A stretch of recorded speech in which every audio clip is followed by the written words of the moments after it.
Buenas tardes, mi nombre es Juliana Ramos y mi grupo está conformado por Sara Ortiz, Valeria San Miguel, María José Grau y Cintia Sandoval. En este momento le estaremos hablando acerca de lo que es la cromatografía de exclusión. Bueno, primeramente debemos tener en cuenta qué es la cromatografía. La cromatografía es un método de separación de mezclas complejas que es ampliamente utilizado en diversas ramas de la ciencia. Esta se puede utilizar para cuantificar, identificar y separar los compuestos de una mezcla. Para ello, emplea el principio de la retención selectiva. Este principio consiste en el distinto comportamiento de los componentes de una mezcla sobre un soporte específico. Este soporte específico puede ser un papel, un gas, un líquido, una resina, entre otros. Y también una fase líquida o gaseosa que fluye a través del soporte. De esa manera, la cromatografía emplea diversas técnicas que aprovechan las diferencias en la velocidad de retención de cada componente y puede separarlos, identificarlos y cuantificarlos. En muchos casos es clave la adsorción, concepto que es diferente de la absorción, debido a que la absorción hace referencia a la difusión de un componente desde una fase hasta otra, mientras que el concepto de adsorción se refiere al proceso por el que las partículas son retenidas sobre una superficie. De acuerdo a la diferencia de velocidades de absorción sobre un soporte y a la afinidad por este soporte de los componentes de la mezcla, podrán separarse para luego ser cuantificadas o identificadas. En general, todos los tipos de cromatografía dependen de una serie de instrumentos, compuestos químicos y determinada tecnología. Debido a ello, es importante conocer algunos conceptos para poder entender el funcionamiento de las técnicas cromatográficas. Ok, como primer concepto tenemos analitos, que los analitos son las sustancias que se van a separar, cuantificar o identificar utilizando la cromatografía, es decir, son las sustancias que nosotros vamos a analizar. Tenemos la muestra, que es la mezcla que se va a analizar y esta puede estar constituida por uno o varios analitos y otros componentes que pueden no ser de interés. Estos componentes son de los que serán separados los analitos. Luego sigue el tiempo de retención, que es el tiempo que demora un analito en pasar desde la columna o sistema por donde pase la fase móvil hasta el detector, que es el equipo que puede dar una señal de detección utilizando alguna propiedad del analito. Y tenemos la selectividad, que es la capacidad de diferenciar cada componente en la mezcla. Como lo podemos ver en la imagen, aquí se observan los analitos y dos conceptos que aún no he explicado, que voy a explicar más adelante, que son la fase móvil y la fase estacionaria. Ahora, las técnicas cromatográficas están basadas en la separación de los componentes de una mezcla, aprovechando la distribución de dichos componentes entre dos fases, la fase móvil y la fase estacionaria. Generalmente, mediante el empleo de una columna que contiene la fase estacionaria. Los compuestos a separar son arrastrados por la fase móvil y son analizados a su paso por el detector. Si la fase móvil es un gas, da lugar a la cromatografía de gases, como se ve acá, y mientras que si es un líquido se denomina cromatografía líquida, como también se puede observar de este lado.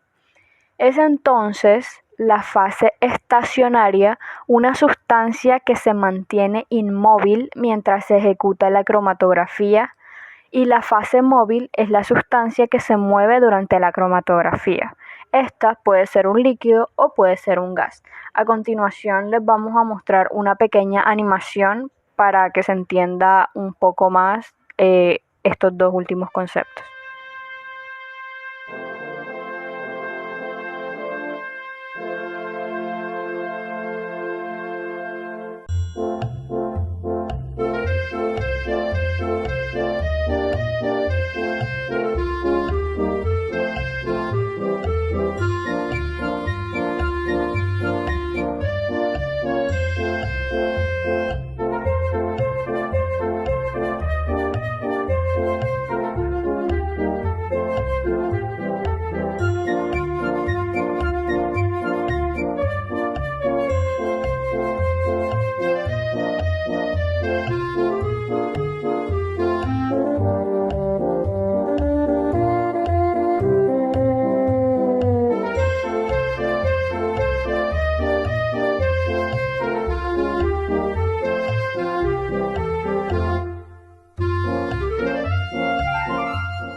Dicho esto, pasamos a conocer acerca de un tipo de cromatografía conocida como cromatografía de exclusión.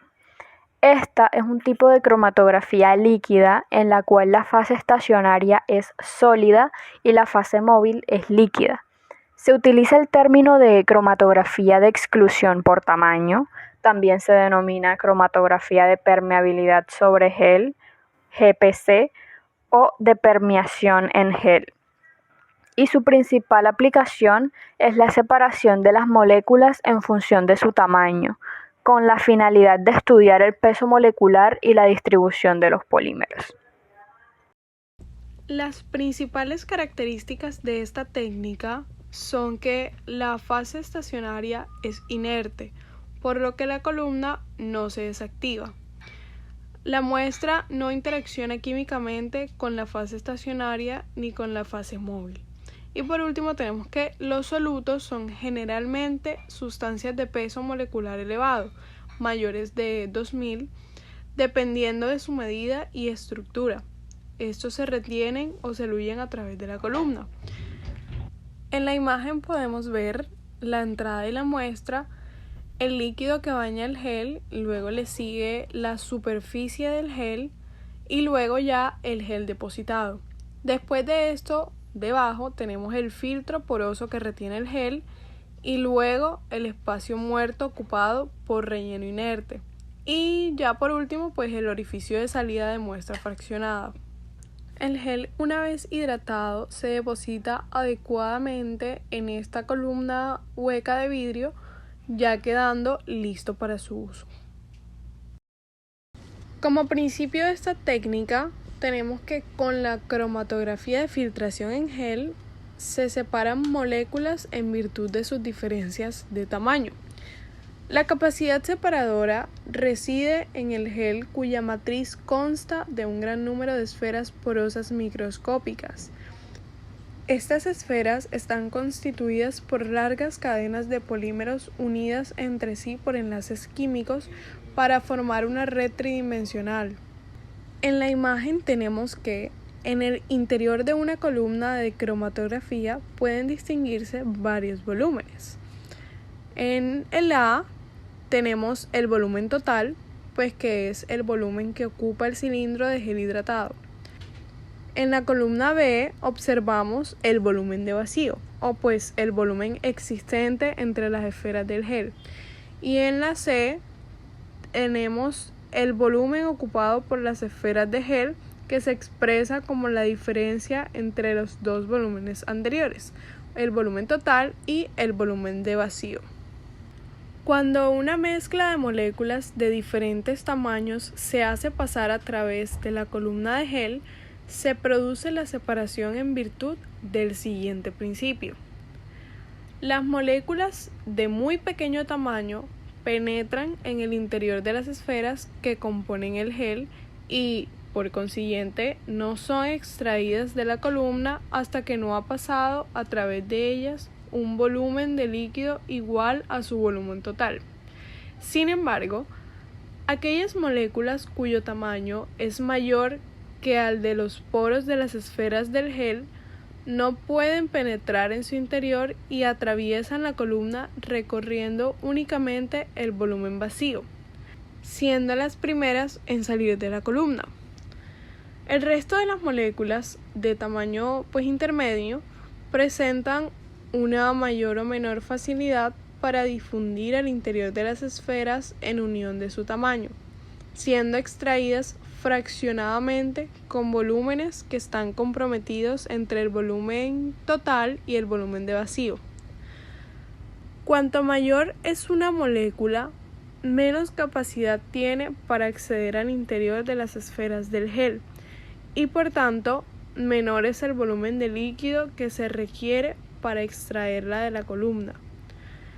Teniendo en cuenta que para las proteínas globulares el tamaño está, en general, relacionado con el peso molecular, este tipo de cromatografía separa las sustancias en función de dichos pesos moleculares, obteniéndose primero las más pesadas. Factores que influyen en la separación. Además de la diferencia intrínseca de tamaño existente entre las moléculas que van a ser cromatografiadas, hay diferentes factores que influyen en una correcta separación de las mismas. Primero encontramos el factor de longitud de la columna. La capacidad de separación de sustancia de diferente tamaño va a aumentar con la longitud de la misma. Segundo, flujo.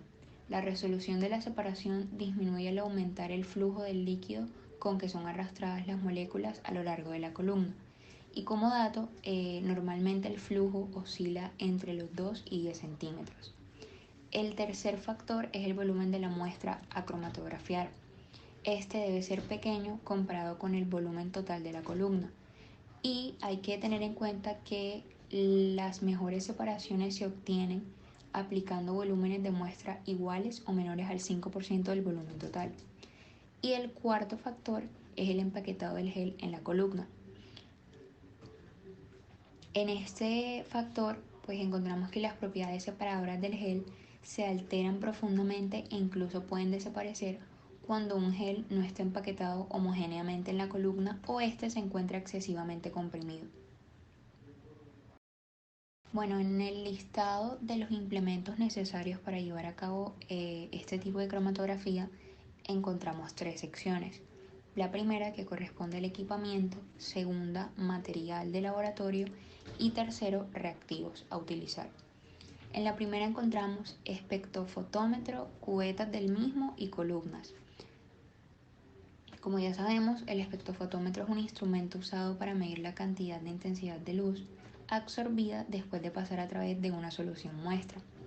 Las cubetas, pues es un pequeño tubo, ya sea de sección circular o cuadrada, sellado en un extremo y que generalmente está fabricado en plástico, en vidrio o en cuarzo, y es diseñado para mantener las muestras durante los experimentos de espectroscopia. Y por último, la columna, que es usada para aislar un único compuesto químico de una mezcla. La segunda sección es materiales de laboratorio. Aquí encontramos gradilla, tubos de ensayo, pipetas de 3 y 5 mililitros, pues en este tipo de cromatografía, y las pipetas automáticas. Como ya sabemos, las gradillas son utilizadas para sostener y almacenar gran cantidad de tubos de ensayo o tubos Eppendorf. Tubos de ensayo pues se utilizan para contener pequeñas muestras líquidas o sólidas. En el caso de las pipetas de 3 y 5, es un instrumento volumétrico que permite medir la alícuota de un líquido con pues suma precisión. Y por último, las pipetas automáticas, que se utiliza para medir pequeños volúmenes y trasvasarlos de un recipiente. En la tercera sección se encuentran los reactivos que son necesarios para llevar a cabo este tipo de técnica de cromatografía de exclusión. Vamos a necesitar agua destilada, azul de dextrano, citocromo C y por último ferricianuro. Antes de empezar a explicarles cuáles son los métodos llevados a cabo en un laboratorio, se debe tener en cuenta que este método está basado en la separación de una mezcla por diferenciación del tamaño de las biomoléculas al pasar por una columna empaquetada con un medio cromatográfico, en este caso un gel. Como ya previamente hemos dicho, en esta cromatografía existen 2 fases, la estacionaria y la móvil. En este caso estaremos hablando de una fase estacionaria. En este tipo de método se utilizan columnas cilíndricas rellenas con algunos de los geles, los cuales pueden ser de varios tipos. Tipo dextrano, con enlaces cruzados, tipo agarosa y tipo poliacrilamida. Todos estos geles son de fase estacionaria y se hallan constituidos por gránulos o partículas de un material esponjoso hidratado que contiene poros con un tamaño de diámetro determinado. Entonces, cuando se hace pasar una mezcla de moléculas de distinto tamaño a través de una columna de filtración de gel, aquellas moléculas con un tamaño mayor que el diámetro de los poros de las partículas solo podrán moverse en su camino a través de esta fase, es decir, siguen de corrido en el espacio que quede entre las partículas y por lo tanto no se verán retrasadas en su descenso. En cambio, aquellas moléculas capaces de penetrar en las partículas se verán retrasadas por la fase estacionaria, en mayor medida cuanto menor sea su tamaño. Por lo tanto, las moléculas eluyen en este tipo de cromatografía por orden decreciente, concluyendo así que las mallas de gel permiten la entrada selectiva de las partículas de menor tamaño o peso molecular. De ahí que las partículas de mayor peso molecular salgan primero. Ya teniendo en cuenta todo esto, hablaremos sobre los mecanismos que se tienen en cuenta para llevar a cabo este tipo de procedimientos en un laboratorio. Para el armado del sistema y el empaquetado del gel en la columna, se debe colocar en un soporte universal una ampolla de decantación mediante un aro y la columna cromatográfica sostenida mediante la nuez y la agarradera, en la cual, para la preparación de dicha columna, que debe estar cerrada, se añade el tampón de fosfato. Posteriormente a eso, se debe comenzar a añadir los mililitros de gel debidamente hidratado con el mismo tampón, lentamente evitando hacer burbujas de aire dentro de la columna. En este momento, se debe colocar un recipiente debajo de la columna para recoger el líquido que va a fluir y luego así abrirla y realizar el proceso de empaquetado. Esta columna debe lavarse bien con aproximadamente 40 mililitros de solución y se deben rotular los tubos que se vayan a implementar, los cuales por lo general son alrededor de 50.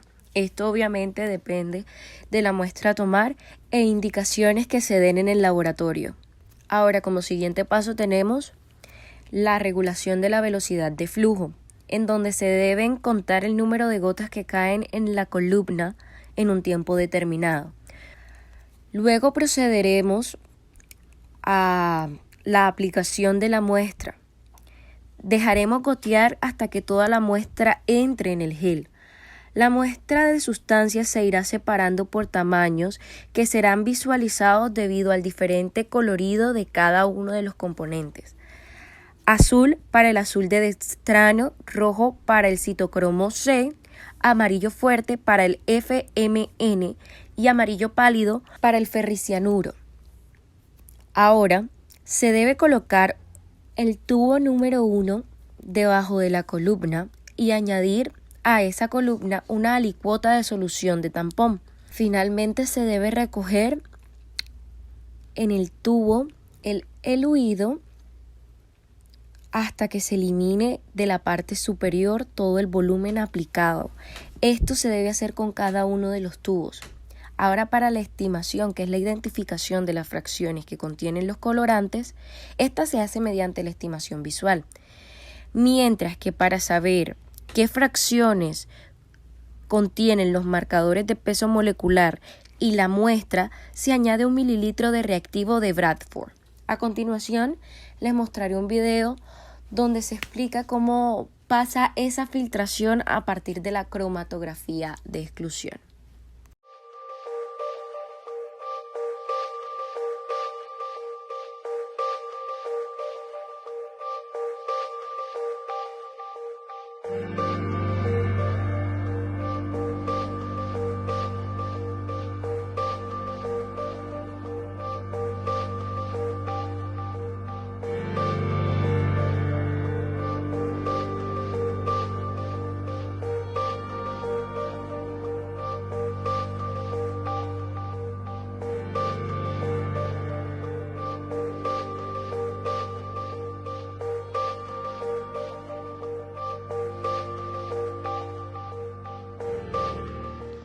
Dentro de los parámetros que encontramos para el método tenemos el flujo, que para algunas aplicaciones la velocidad de análisis resulta esencial. Se puede usar una columna más corta para reducir el tiempo de análisis o se puede aumentar las velocidades del flujo.